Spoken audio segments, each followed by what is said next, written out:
Mr. Speaker. Resuming debate, the honourable member for Saskatoon West. Thank you, Mr. Speaker.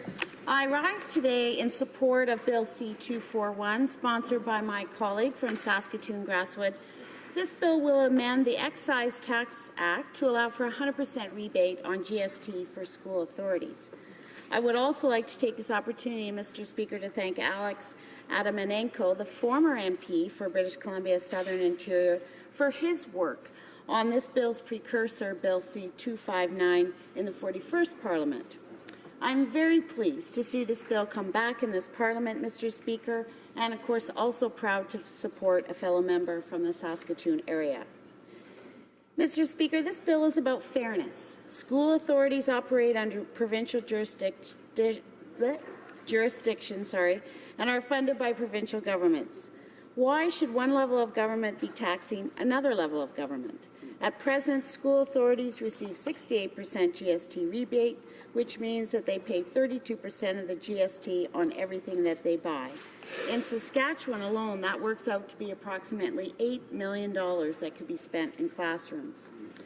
Although education is a provincial responsibility, the federal government should not interfere with a province's ability to invest as much as possible into education. An extra $8 million would go a long way to improving and enhancing education services for kids in my province. Healthcare is another provincial responsibility, but it receives 100% GST rebate. Given the increasing pressures on school authorities, the time has come to afford them the same treatment. It is perfectly logical that school authorities should not use taxpayer money to pay tax on products and services, since they are funded by the provinces. And we in the NDP also believe that the federal government must maintain sufficient transfers to the provinces in order to better fund educational institutions. The cost of providing educational opportunities for children in Canada is an expensive undertaking, and the level of investment in education is a subject of much debate. Studies have looked at the level of investment required for education, and one of the tools used is called the dependency ratio. It is the percentage generated by dividing the population of children under 17 with the population of adults aged 18 to 64. In the last census, Saskatchewan had one of the highest dependency ratios at 49% and was well above the national average. Quebec has one of the lowest dependency ratios. Saskatchewan has the distinction of having one of the highest dependency ratios since 1989. Research conducted by Saskatchewan school boards indicates that the province has onerous needs, both for youth and for older residents, than do other provinces. And I quote, "As a result of the age distribution of the population, Saskatchewan is facing needs beyond those of other provinces. Those needs will not disappear. This province has a larger proportion of young people of school age and a larger portion of individuals over 65. In other words, there are fewer people of working age to support those who are not working. There are fewer people to pay the taxes required for important supportive services such as education and health." Mr. Speaker, according to the same research, the realities that exist in my home province are the following. Saskatchewan has more young children per working age person than any other province. Saskatchewan has more senior citizens per working age person than any other province. The federal government is downloading spending on public programs and services, and this has an indirect effect on education. Saskatchewan is spending a smaller portion of total expenditures on education than previously, while spending a larger portion than ever before on servicing the debt. Decreases in education funding have effects on programs for children, that's obvious. In Saskatchewan today, there are classrooms with 35 plus or more students. And sadly, the provincial Sask Party government has only made things worse. More than 350 full-time educational assistant jobs were eliminated by this government. Students aren't getting the one-on-one attention they need, and as I mentioned, too many classrooms have 35 kids or more. Some schools are crumbling and desperately in need of repairs, and classes have been forced into hallways, art supply closets, and even boot rooms. Despite years of windfall revenues, new schools that are desperately needed were not built. Now this government's only plan is to plow ahead with privatized rent-a-school P3 scheme that costs more, takes longer, and hands the control of our public assets over to corporations. For example, in Saskatchewan, an American corporation will be responsible for the maintenance of over 18 schools. In its 2014 budget, the Sask Party government Saskatchewan cut the education capital budget by nearly 20%, taking $23.4 million away from school building and repair needs, despite the desperate need for more classrooms and smaller class sizes to relieve overcrowding. When the Saskatchewan Ministry of Education delivered its $2.2 billion budget this year, 13 of the province's 28 school divisions were allocated less money than the previous year. The ministry blamed teacher salaries and left these individual school boards to make up the shortfall.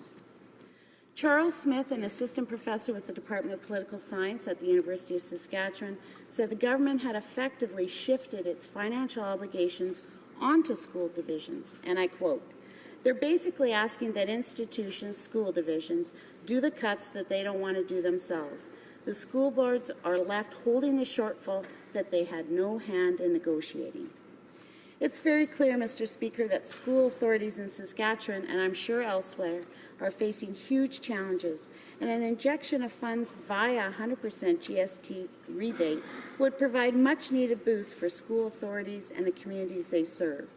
The extra money could be used to build and maintain schools, hire more teachers and educational assistants, address inequities in education for Indigenous children, and give all kids the one-on-one attention they need and deserve.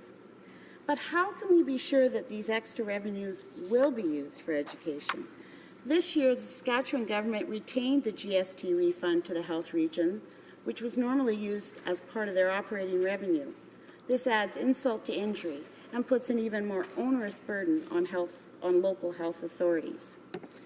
Mr. Speaker, I began by saying that this bill is about fairness, and I would like to close by reminding my colleagues about the issue of tax fairness. Over the last decade, governments have increasingly shifted the tax burden away from corporations and onto individuals. Canada has now one of the lowest corporate tax rates in the G7. In 2014, for example, for the first time in Canada's history, more than half of the federal government's revenue was shouldered by personal income tax. If Canada's corporate tax rate was the same today as it was in 2000, we would be collecting an extra $20 billion a year in revenue, enough to fund a national child care program, free university tuition, or a children's dental care program. Instead, it's been cut in half since 2000. And what do corporations do with this money? Sadly, this money is not being reinvested in the way we hoped into the economy. So not only have we lost out on revenue that could be used to provide services, there's also very little economic benefit derived from these corporate tax breaks. Statistics Canada data shows that Canada's corporate cash hoard is more than $626 billion. That is more than the federal debt and almost a third of Canada's GDP. If the logic for these corporate tax cuts was to get the economy moving and working, it just isn't working. And it really is regular, everyday Canadian taxpayers who are paying the price. So the rest of us have to make up the shortfall by paying more than our fair share, and at the same time our local municipal, health and school authorities keep getting squeezed when governments download the cost to an even lower level of government. In the end, there is only one taxpayer, as our Conservative friends like to say, and in this instance, Mr. Speaker, I would agree with them. We have to stop letting corporations off the hook, and we have to stop offloading their fair share of taxes onto individual citizens who not only pay more in taxes, but also have to pay again in another way by having fewer and fewer services delivered at the local level. Mr. Speaker, I have seen firsthand the realities facing local school authorities in my riding, and I believe Bill C-241 would improve their budget situations. However, I would ask my honourable colleague if this bill would in any way mandate that the extra monies be put back into local school authorities, or if provincial governments can simply withhold this money and use it any way they want. I'm also cognizant that this bill, if passed, would have cost implications for the federal government. According to the Library of Parliament's estimates, the real cost to the federal government of refunding GST to school authorities would be about $339 million in 2016, and then the changes put forward in Bill C-241 could represent additional costs in excess of $160 million annually. The NDP would like to refer this bill to a House of Commons Standing Committee so that a thorough analysis can be conducted into the reality faced by school authorities and the various measures that the federal government can take to help them deliver a quality education to children everywhere. Thank you.